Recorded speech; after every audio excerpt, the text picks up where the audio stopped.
right. Welcome to the show, everybody. Today, I am excited to have Terry Hanrahan on as my guest. Terry has been a long-time product vendor representative out in the world, and now he's doing some really cool things with services that we're going to get into. So, Terry, good morning. Good morning. How are you, Mike? Happy to be here.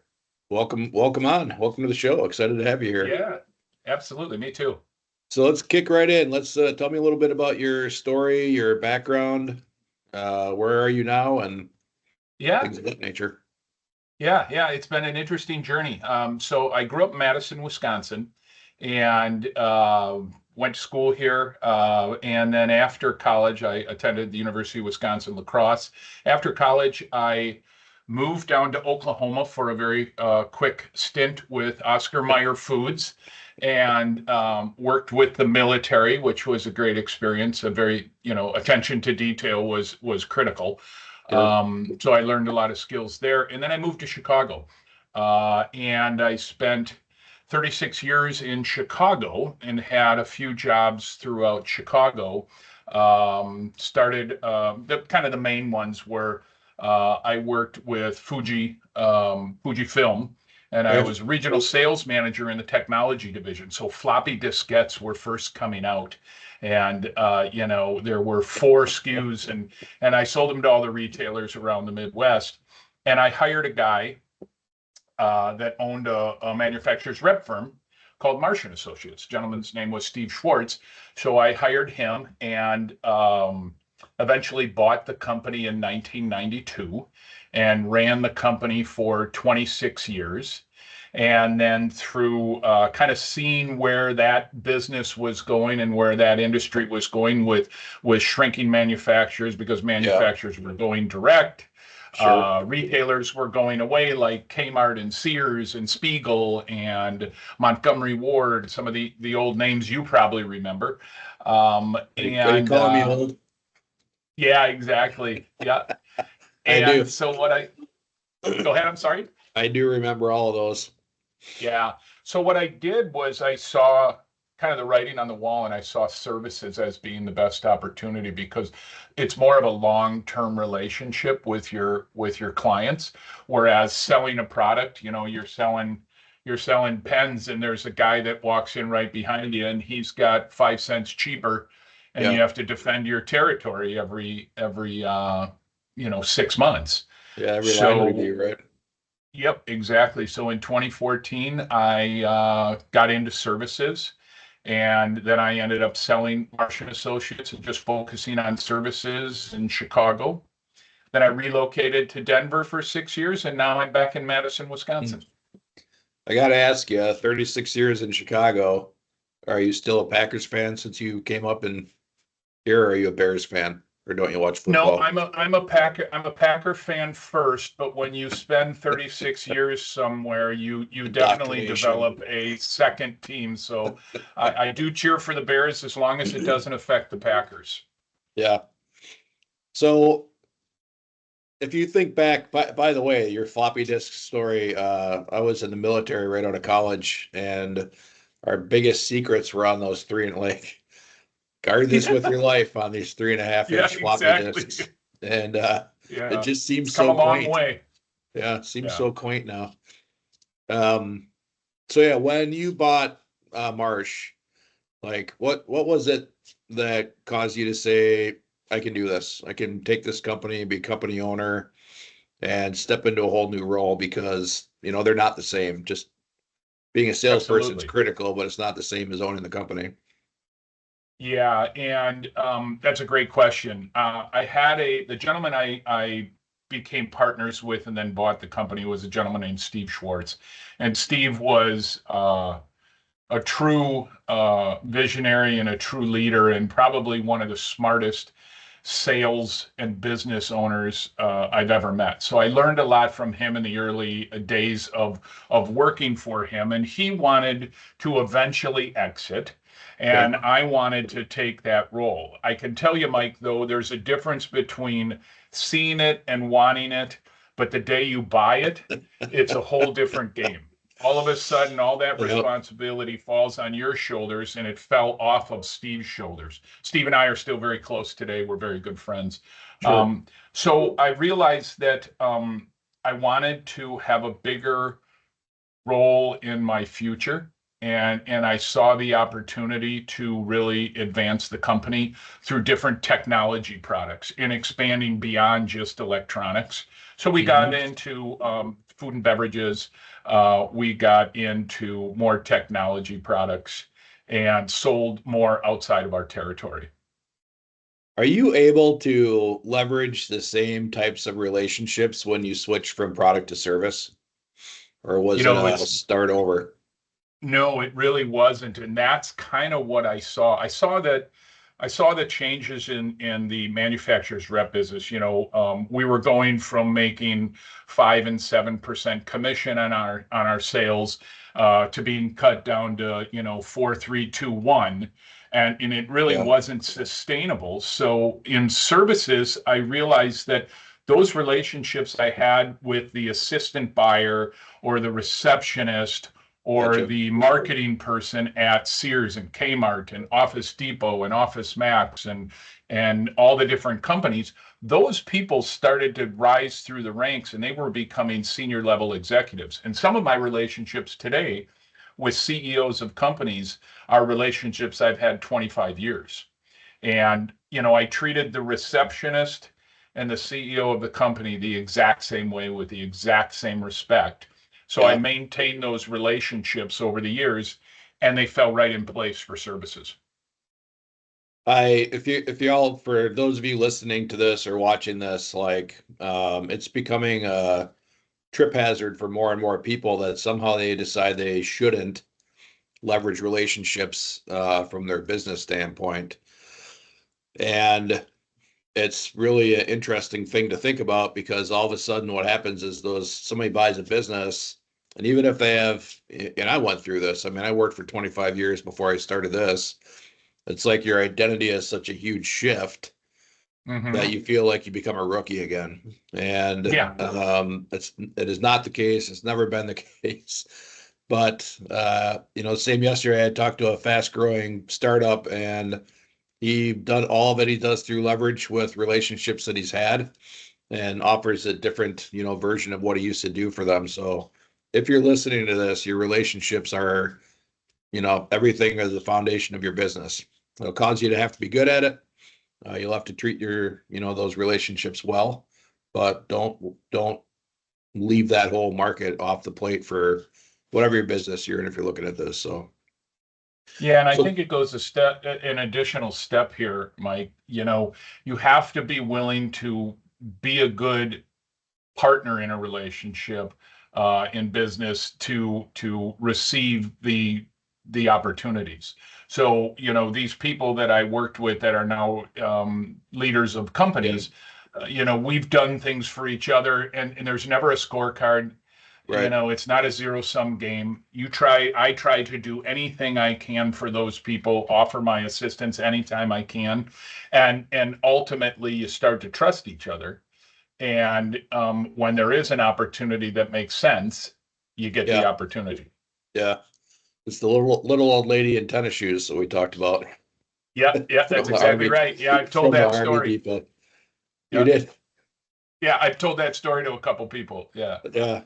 I mean, you gotta, the thing about it is, everybody's a person, and what status they have, if you're calling on a customer or working with a company, doesn't matter. That's just a thing. Like the person is the person, right?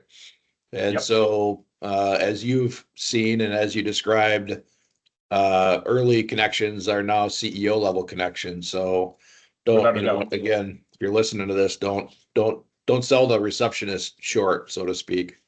Yeah, yeah, isn't that So, the so truth? tell us a little more about what you're doing now from services and what kind of Yeah, things you guys work on. yeah, it's exciting, and it kind of ties in with what we were just talking about. One of the relationships that I had when a gentleman was working at Sears and he was in the appliance business, and we became friends. And he, learned to trust me, and I learned to trust him. And I was always open and honest with him. When there was an issue, I told him about it. I never hid from anything. He's now running a company that's a technology company out of Chicago. Okay. And they were focused on enterprise, so large companies, large Yep. corporations, and they were doing a lot of work for, school districts, the New York Department of Education and places like that. And what my role is in services is I go in with a company and I find alternative channels of business for them. So we think about how do we generate revenue in a different way. And it's not just consulting, because I take a very active role in the actual sales part of it. So I Okay. think it goes more towards business development. So what we did was we took those enterprise um, efficiencies and the SKUs that they had and the services that they had, and we put them into a consumer package. And we quickly became the exclusive partner of tech services with Walmart. So any product sold on Walmart that's a technology product has one of our services that consumers can buy. When they Okay. buy a laptop, they can get a year of tech service, or they can get a one-time computer setup.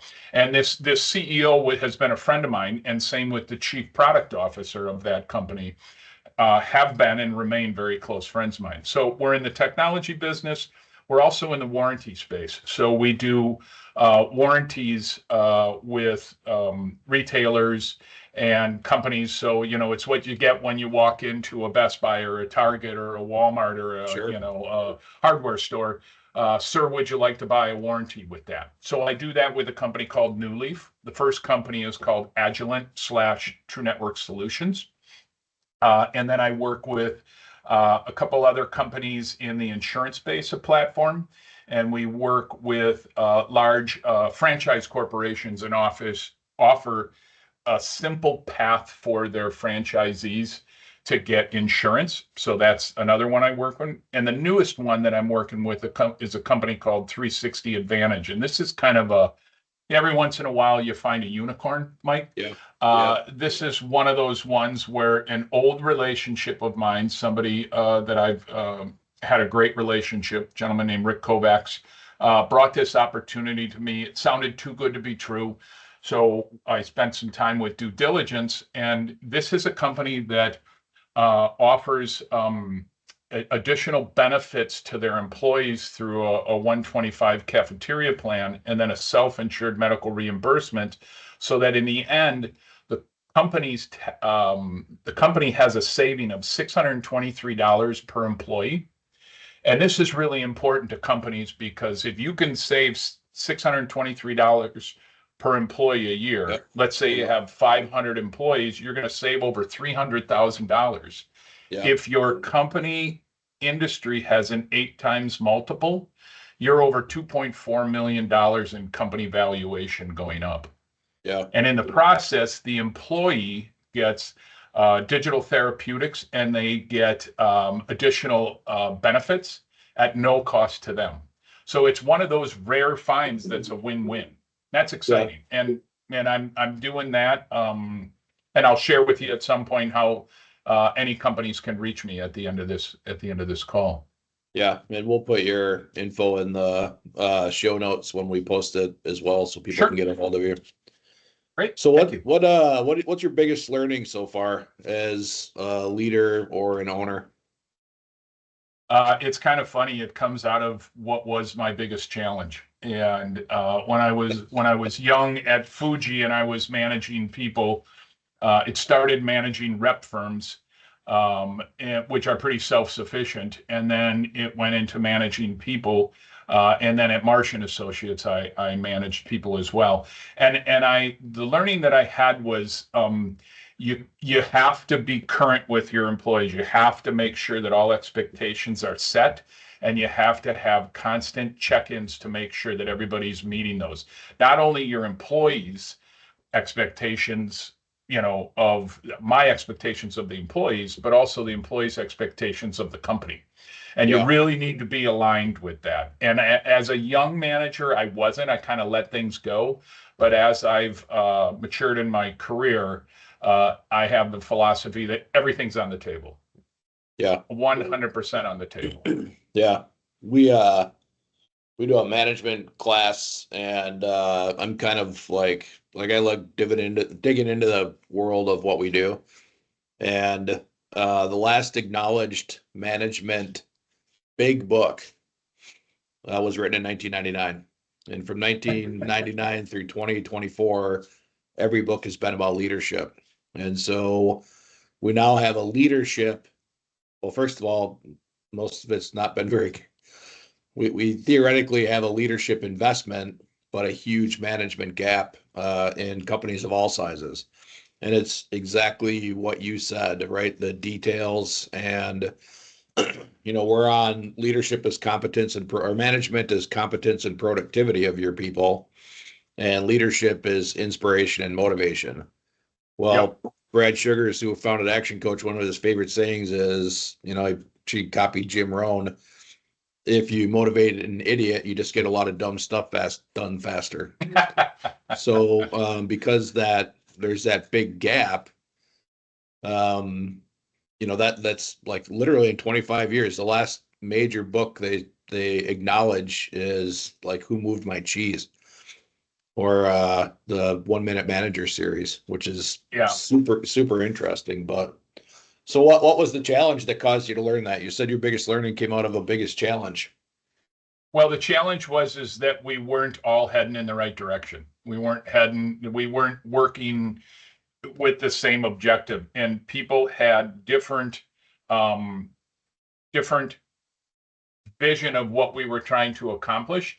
And through that process, you get silos, and Yeah, you start to have people that are working in teams that aren't working together.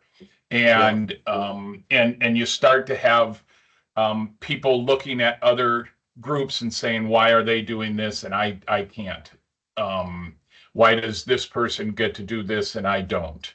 Why am I doing this work and that person isn't? So that was the challenge that I had, and it really came down to putting all your cards on the table and getting everybody. It's an old saying that I don't really like, but get everybody on the same page. And it's not always the same page, but maybe it's the same book. You're all right. working towards the same goal in different roles. And if everybody knows what their role is and there are no secrets, then I think you've accomplished what your goal is. Yeah. I mean, one of the core tenets of management is at the end of the day, your people give you their list of their top 6 priorities for tomorrow. And everybody thinks we're trying to launch them into micromanagement, but so far, 100% of the time, what we hear from the managers is my people are running in all these different directions. I have no idea why they think their priority is X. And we're like, Yeah, well, that was me. life, That was life's me. a, Yeah. life's a mirror. If their Yeah. priority is X, it's because they think that's what you want them to do. So, Correct. like the most amazing case to me was some guy's like, oh, I got to fire my whole team, and 2 weeks later, he's like, oh, I got the best employees in our industry. I'm like, you Yeah. replaced everybody in 2 weeks, and he just starts laughing. He's like, no, I figure it works better if I just, tell them what priorities are and keep them all, keep them all lined up. So if Yeah. you're having that as, if you're listening to this, a management problem, it's competence and productivity, and it's most likely lack of unintentional. Nobody gets up to fail during the day, but lack of clear priority for your team. Terry, if you had to pick 2 or 3 people in your journey, I mean, I assume your partner in the company that you bought was one. Who are a couple Yep. other people that you're grateful for having there for your business growth, and what they do? How they Yeah. help push you?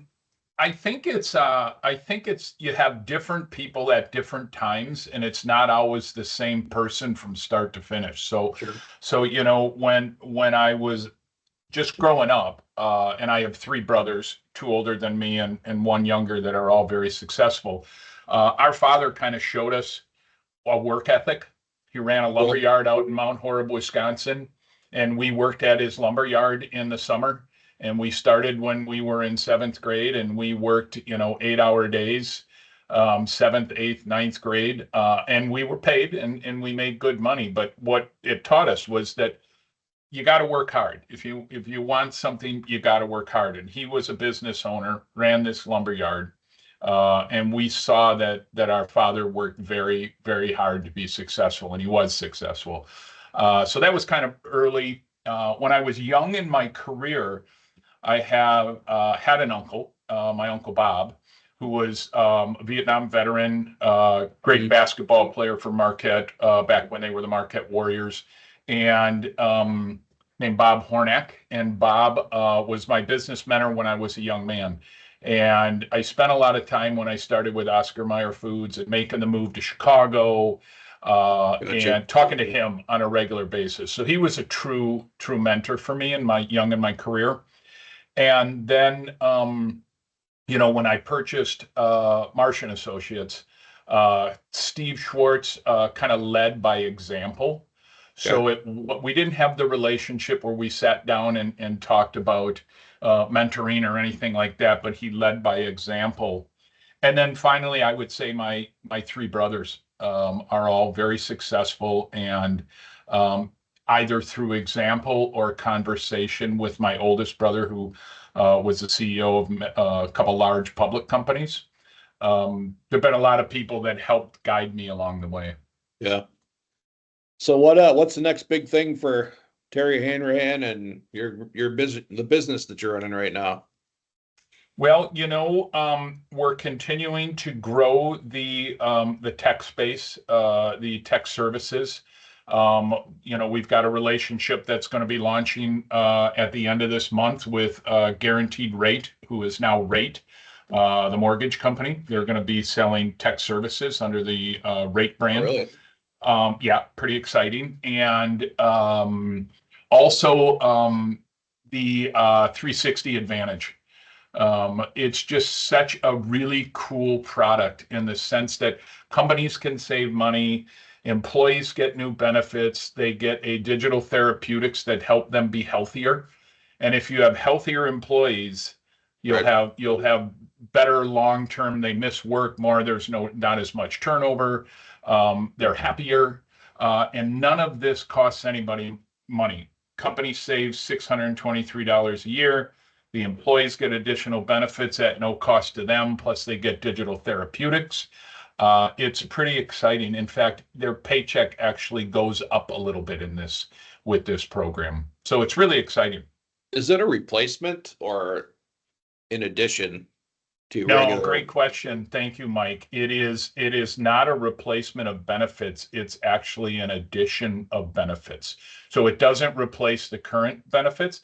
What it can do with companies is that savings for the employee can be used to buy additional benefits through their current benefits broker. So everybody Gotcha. wins. Yeah. It's one of those rare finds. And the leader of this company, a gentleman named Joel Scardelli, has been in benefits his whole life. Got very creative, very sharp, very excited to be working with him. And anybody can reach me at the name of the company is 360 Advantage, but you can Okay. reach me at info@terry360.com. Okay. And we can schedule a 15-minute or a 30-minute conversation, and I can show you how literally company will save money, employees will get more benefits, get healthier. Doesn't cost anybody a nickel. And we'll put that info in the show notes too. Is there a Thank you. minimum number of employees that they need to have, or? No, there really isn't. It's kind of interesting. There's probably a sweet spot in 20 employees to 500, but we have a trucking company, a case study on a trucking company with 5,000. We have a assisted living where they had one location. They loved it so much they're putting it in. I believe the number is 91 locations now. They're going to That's save, cool. they're going to save almost $4 million. And again, even if their multiple is 5, Yeah. those savings 20 million. increase the value of the company to 20 million. Yeah. Well, I have one last question for you that I never Sure. prepare anybody for. And that question is there a question you wished that I asked you that I did not ask you? I guess maybe when can we have lunch? We're going to talk about that as soon as we're done recording. No, I think you've asked a lot. I mean, I like the idea of, really the question about, how did what relationships did you have Yeah, with your clients as they became older? I think that's something that young business owners need to really focus on is develop those relationships because people will do business with you for a couple of main reasons. Number one, they like you, and number yeah, two, they trust you. yeah, And if they trust you and they know you will solve problems and be their go-to person, you're going to get more business than you're going to lose. yeah. And I can say the other way works as well, as long as they trust you and then they like you. I mean, and what we do, Yep. there's a lot of days when we're the ones saying the things they don't like. Well, you But have to be the first to deliver bad news. That's kind of what I've built my career on is if there's bad news, don't wait a day. yeah, Deliver it now so that they have a yeah, chance to make a decision that may, so they can affect their business positively. It may hurt you, but their business, you can't allow their business to be affected negatively. yeah. It would be great if everybody thought that way. Yeah, it's not always easy to do though. No, that's right. All right, Yeah. Terry, appreciate the time. Thanks for being on the Yeah. show. Yeah, it's been a pleasure, Mike. Thank you very much. Nice talking to Take you. care.